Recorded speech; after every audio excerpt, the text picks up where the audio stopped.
Hello, everyone, and welcome to MJ Hobby Corner. Welcome to Conquest of the Emerald Realms. This is a campaign using Fantastic Battles campaign rules by Nick Wright. We have modified those rules to fit our own tropical world.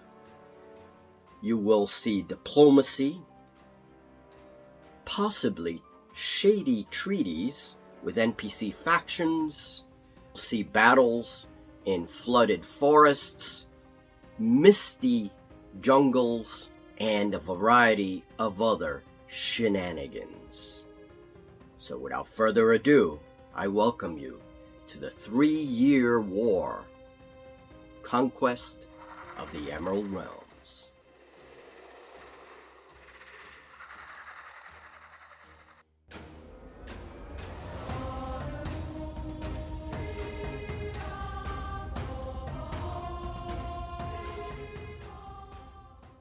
Hello, Julie. Hello. Well, the first year of the conflict begins. I will, lizard man, and whatever you are, we begin our war. So the first thing we're going to do is diplomacy and recruitment. That happens before every year. And we have our little index cards so we don't forget, because I forget what I had for lunch yesterday. So here we have the map board set up, and why don't we roll initiative to get year one going? You rolled a 3? I rolled a 1 because of course I did. Julie, you now have the choice. Will you conduct diplomacy first, followed by recruitment, or will you not? No. Julie does not want diplomacy. Not today. All right, well, each of us have 2 influence points that we use for diplomacy and 100 gold. That's what we start this war with. Influence will be gained after winning battles, and so will gold. Gold is used to recruit new units. And this is our tropical rainforest world. So here I am. Here is my home turf, number 13, with my cavern. And Julie, that is your home port city, I suppose, with your wolf. That is your icon. And I think that I'm going to send an ambassador. Here's my ambassador token. I'm going to send my ambassador. Ambassadors can go anywhere. They're not restricted the same way armies are. This is our representation of each other's army. Here's my army, and here is Julie's army. So I'm going to take my ambassador. He can go anywhere he pleases. He's not restricted. And we have these neighbors. We have these neighbors, which are spirits.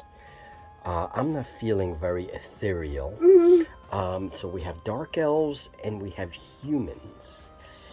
Humans have the ship, but I don't think I have enough influence to gain naval support just yet. So I'm going to send them to our neighbors, the Dark Elves. And now let us make a diplomacy roll. And I have a table right here that tells me what happens with the diplomacy and all the actions, all the treaties that we can make with each of the NPC factions. So a result of 4 means that the Dark Elves, well, they establish a weak treaty with us. They're not really enthusiastic about it, but they do agree. I try to keep this result as secret from Julie as possible, and I choose propaganda, which I will reveal at some point later. Julie, do you want to recruit any units? Not right now. No. I don't think I want to recruit any units, so we are moving on from recruitment into the first cycle of the tropical year, which is the monsoon cycle. Heavy rains cover the landscape, and the river, this primary river here, swells and floods, and we have flooded forests and swamps developing everywhere.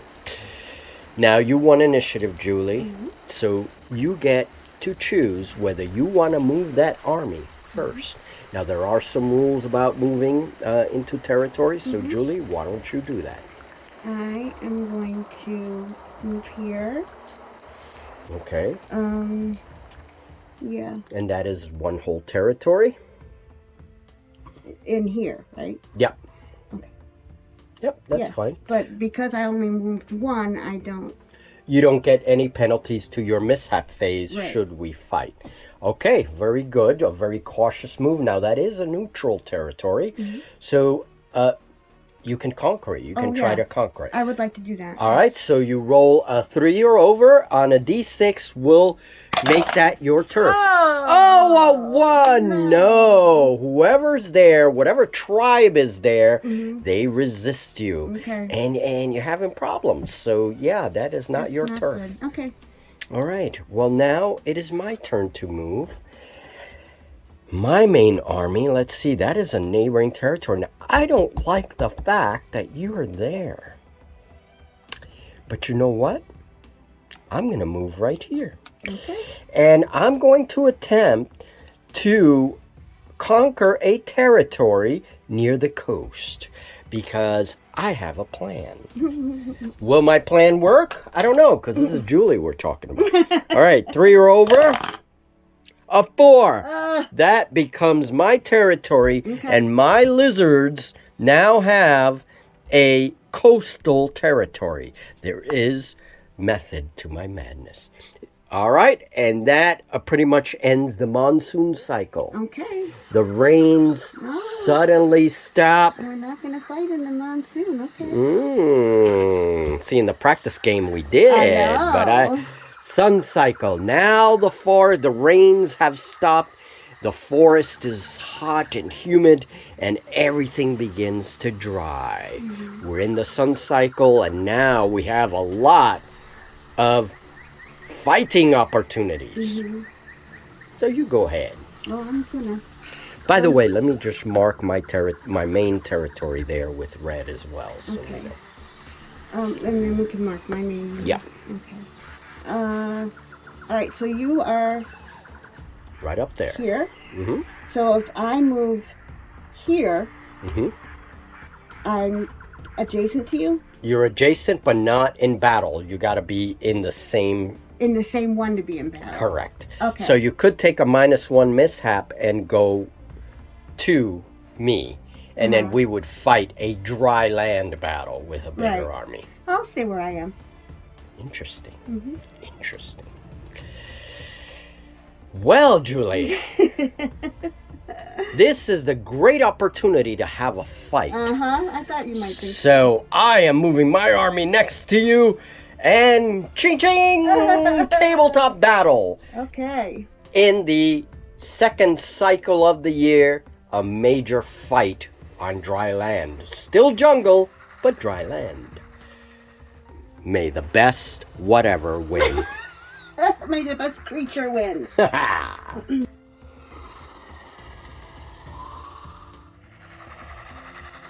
So this scenario is not very complicated. The large lizard-shaped stone in the middle is the objective. Any army that fully controls the objective on any round, at the end of any round, has complete victory. To control the objective, that means that there can't be any enemy units within 3 base widths of the statue in any direction. Now, there can also be a partial victory if the controlling army has more units in the area of the stone. That is considered a partial victory, and that can happen at the end of 5 rounds. So that's sort of the cap of the game. Now, partial victory means that the player with the victory only gets influence and gold, but does not win the territory on the map. That means that both players' armies would have to retreat to their home base on the map. That is a partial victory. And here is the battlefield. A nice field in the open. This is a jungle, and we have most of the jungle confined to the sides. And as you can see, the armies are apparently deployed, about 800 points apiece. But they're not, because now we roll the mishap phase. Right. And this is Lord Sotek Sunscale himself versus Julie's Elven Mage Lord, who is on a dragon. He is a passenger on a dragon. That's going to be really tough. So, all right, let's go through the mishap phase. We will summarize it. Do we have deserters? Do we have latecomers because they were too busy roasting stuff and drinking? Yep. Oh, let's see. So we are in the mishap phase. I have to roll for all these companies. I'm only going to do one just so that we can show, and then we'll summarize the mishap phase. This is going to take a little while. Well, these guys are going to have a -1. All of them are going to have a -1 because they are unreliable. And that leader's not attached to anyone. He is in command range of all of them, but he's not attached to anyone. Right. We have to be specific. So rolling on the mishap table, -1. Adding the dice together, we get a 4. -1 is 3. And that means disease. All right, so one company is going to get -1 resolve. Not a good start. Okay, so your Ancient Bear is unreliable. Yes, -1. And he has nobody attached, so go ahead, roll your 2 dice. 7 -1 is 6, so he's late. He is late. Redeploy 1d3 plus 1 base width backwards. Roll the dice. 3. 3. 4. So that is 2 base widths backwards, Okay. plus 1. So it's 3 in total. So here's your sticky, and he goes almost to the edge there. All right, so deployment has now been modified by the mishaps. I have a couple of units here who are down to 2 resolve each. Unfortunately, they were diseased. Diseased, yes. And then we have another diseased company right here. There is a company that was very enthusiastic. Right. Decided to go up ahead of everyone. And then here we had a company of archers that was late. I think they were too busy drinking and eating. Probably, and they just came late to the and battlefield. you had a couple that deserted. That's right. Yes, I did have a couple. Oh, that's right. It was these guys. They deserted. That's why I'm down. Right. Resolve, because a couple of my guys decided, no way, I'm not dealing with Julie. So we're out of here. And then Julie, you had a mess too with mishaps. Yeah, for sure. You have individuals who are diseased. You have one who was late, but not by too much. Right. 1 base width. Not bad, not bad. I had a couple disease. Your guys, your owl bears, were they diseased? Yeah, I believe so. Yeah, they were diseased. Yes. So now everybody's down. 1 resolve, yeah. Yeah, 1 resolve. So they everybody, instead of resolve 5, they have resolve 4. They are a group. And then your bear there, he was a little late. Everybody else was good. Yeah, you did lose resolve over here. But everybody else was good. You rolled pretty good. It wasn't too bad. Your amphibian group, they're amphibious. They're all good. Right. And they stay where they are. So now that deployment has been modified, we start the game with round 1. Yay. So now we take all of our gems, and these gems only go to the characters, the leaders, not to the units. Only the characters, and then we get an extra one for Impetuous units. Units that are not in command range will have to roll randomly to see what they do, and all of this goes into a nice little leather bag. So Julie has blue gems, I have green gems, and we begin to choose gems from the pouch in order to activate. But first, we have to resolve Impetuous units. Oh no, another one. So these guys are all impetuous because there's no leadership, and they all turn around and rush towards the table edge. They don't leave the table, however. In order to cast spells, you check the spell difficulty and then roll over that number to cast successfully. Well, Julie decides on prophecy, which doesn't have a difficulty. Just roll 2 dice and keep the 2 rolls. Okay, so quick summary of round 1. Oh my god, these armies are a mess. Look at the mess. The impetuous movement and loss of command. Very important in this game is command, the command bubbles. All right, Julie, what happened here, more or less? More or less, I had to use both of my prophecy die. Right. Because I would have had, this unit would have been retreating all the way back here, yeah, and then the bear would also be way back at the table. Right. So I used both my prophecy dice. They're gone, but at least they're safe. They're safe. So that allows you to use that number, and then we use that number on the table instead of what you rolled. Right, whatever I roll. I rolled a 1, I replaced it with a 5. Because otherwise they would be out of here. That's why I love that spell. That is my very, very It is one of the best spells, absolutely. Absolutely. All right, and it looks like your magic users there. We have a mishap right there with that cavalry unit. It's not sure what they're doing. And it looks like you moved your captain right here. Yes, so that he could be in control of everybody. Right. Smart move, because you had one impetuous unit. Yeah. And that's marked with the gem, but then you moved them there to get. Well, I would have had 2 impetuous units. Correct, if you hadn't moved them there. Right, exactly. And then you moved your warlord is in a place where he can control all of these guys. Yes, thank goodness, because my bear was also impetuous and now he's not. Right, perfect. Very important.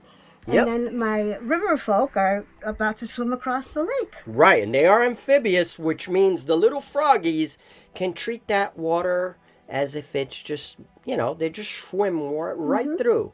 And they can shoot. Right, from the water. From the water, because they are amphibious. Very good. Well, my guys are not too bad, but not too great. This commander ordered everybody. Everybody moved forward, fortunately.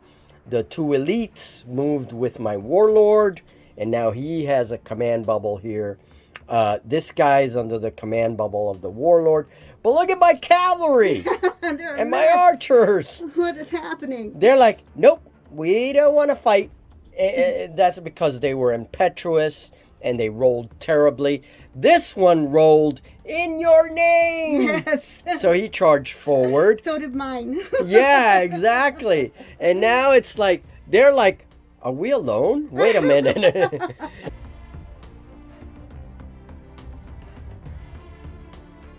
Okay, so shooting phase is first. And my archers don't really have line of sight or range. So I really can't do anything with shooting this round. How about you?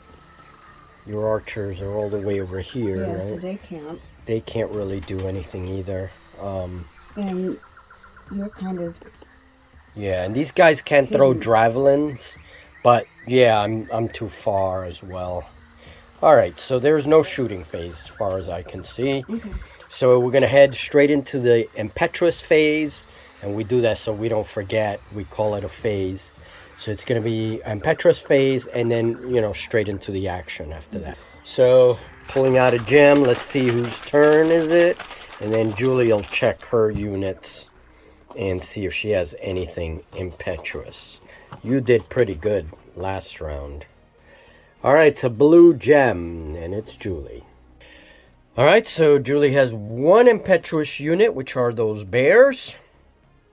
All right, so let's see, rolling on the impetuous table. 5. 5, and is the unit unreliable? Right. Correct. They're not unreliable. They're in the middle. Correct. Okay, so they don't get any bonus Right. or penalty. So that's good. May make a controlled action. So you're good. You can do as you will with them. All right, and now after the Impetuous phase, we're going to go straight into the standard action phase. Okay, so the bears have now moved. They did very well, and now let's see if I get a gem so I can take care of all my Impetuous critters. And it's a green gem. All right, and that's going to be my Impetuous gem. I can take care of all my Impetuous units now. Oh boy, what a mess. Okay, so made a couple of rolls on the Impetuous table. These guys made an about face. I could give them a controlled action. And all of the units that I rolled for, this one stays where it is. It can't go anywhere. And this one has a controlled action, so they weren't an Impetuous. So now I don't know what I'm going to do because there's all this cavalry here, and I'm not going to charge them. So I may hold them there. But So he's going to move he's moving 4, and that's your Mage Lord. Okay. right there. Uh-huh. And I'm going to cast a die roll. Okay, Prophecy die. so dragon moved, and now you are the passenger, so the mage can get an action, can cast a spell, and And we're going to do prophecy. you're casting prophecy, my favorite spell. My favorite spell. Yeah. Rolling 2 dice. So, okay, a 6 and a 2. Very good. Yeah, Very those are good good. numbers. So Yeah. now you save those numbers, and you can use them at any point in the game. Now, the next trick is remembering to use them. Correct. I'm usually pretty good, and I'm fair. I do Yes, remind you you're from very, time you're to very time. fair when it comes to that. All right, so that's his action. So the gem goes on the warlord, and the warlord has moved forward. Now, what am I gonna do here? I got this conglomerate of troops. They're all in command range of that captain, but I got a couple of diseased guys here, and I see this big dragon coming. That's not a good thing. All right. Why don't we pick a gem and see who goes next? Yeah, I think that's the thing we should do, right? Yeah, let's pick a gem. I was forgetting about the stupid gem. Go ahead and pick a gem. I'm strategizing meanwhile. You know, I'm thinking. Oh, keep thinking. A blue gem? Yep. Ah, crap. It's your fault. It's your turn still. All right, I'm going to move these guys. That your infantry? Okay. Yeah. Now, the thing is, though, am I in... Command I'm range? no longer in command range. No, that's why you got to think when you I move. have moved them. From there. They're impetuous. On them, but first we've got to see what they do. 4. 4. In your name, they're reliable, so they get a +1, so that's a 5. So you may make a controlled action with them. All right, so we're gonna move them. So that's good. Now you can move them close to your warlord. They only go 2, right? Correct. Pretty sure. And we're gonna get into combat there for sure. All right. Yep. Now you could use your prophecy dice. Remember that. It's a 4. 4, and they are reliable. +1, 5. Okay. Same thing. So Lucky, man. So Julie has been very lucky in her impetuous rolls, and these past couple of rounds have been a struggle with Lord Soltek as his leadership tries to take control of the Raptor cavalry. He hasn't had much luck, and my opponent has had all the luck. It's your turn now. 5. A 5. God damn, you rolled 5, and they're +1, so they're 6. So, yep. So now they're gonna be in command range. Okay. All right. Well, you are lucky, man. All right. So then what? This is Now another go for the impetuous bear. one, right? Correct. 1. Oh, and he's unreliable. So, all right, so you're leaving your prophecy dice, so he turned around. That bear does not want to fight. And I'm just going to move them all. Yep, forward. you move them. They all move to because they are a group. The owl bears go which way? How much do owl bears move? They move 4. Okay. And he can cast spells too, so. So your magic user moved. That's that gem. Let's get another gem. Blue, you're getting all the luck this time. And these are standard, not impetuous, standard activations now. So you got a captain there. Archers. You got a captain there. The rogue is commanding the archers. Oh, but these guys are blocking line of sight. Oh, wait. No, because it's corner. That's right. You're measuring from corners. 5. Let's see. The closest corner would be... Well, these guys wouldn't be in line of sight. But this guy here, corner to corner... 3, 4, 5. They have long range. What your archers have a shooting of... They're elite. Right. They have 3/3 for shit. Well, then in the shooting phase they'll shoot. Right now it's not shooting phase. Right, that's right. Yeah, but in the next shooting phase, that's right. All right.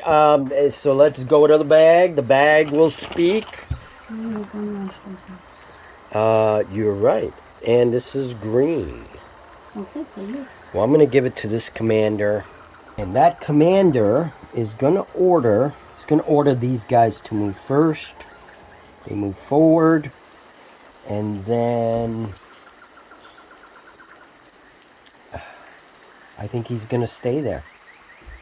And get these guys back online. All right, so that's that. And let's pick another. Round 2 is zooming by.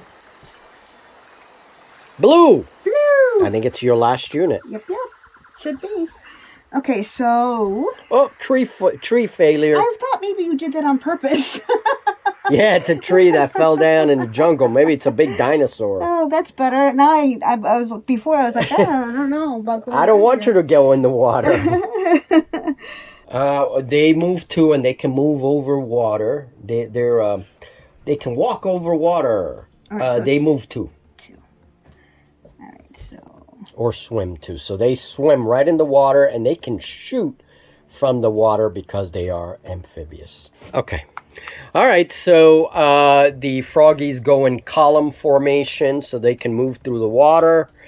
And I guess this round is almost finished. All right. Gosh. Blue. I'm going to give it to my warlord. Blue is me.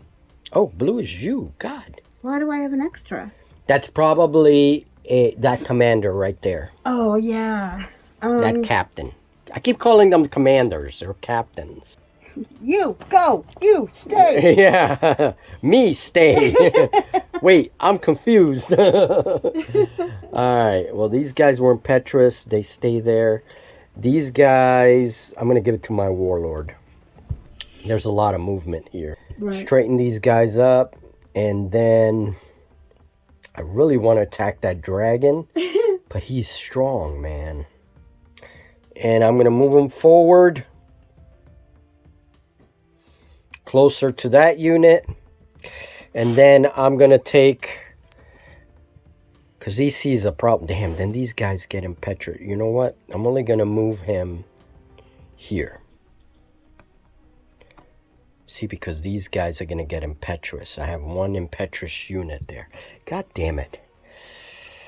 So I'm going to keep them in the middle. Try to keep these guys in command and these guys in command. But I'm going to have a couple of impetuous units. All right. And then final gem to end this round. Green. Green gem goes to this captain. All right. So these guys are going to move there. And then they carry their little... Because they only have 2 resolve, these guys. These guys only have 2 resolve left. And then the gem goes to my captain. My captain is here trying to keep this mess under control and get these guys under his control. All right, so I think I closed the command gap that I had. And that's it. That ends this round. Okay. No combat yet. Next round, we're going to not only see combat, but we're going to see shooting as well. Yes. So, a lot of impetuous units these 2 rounds. All right, ending round 2, round 3. Probably next time.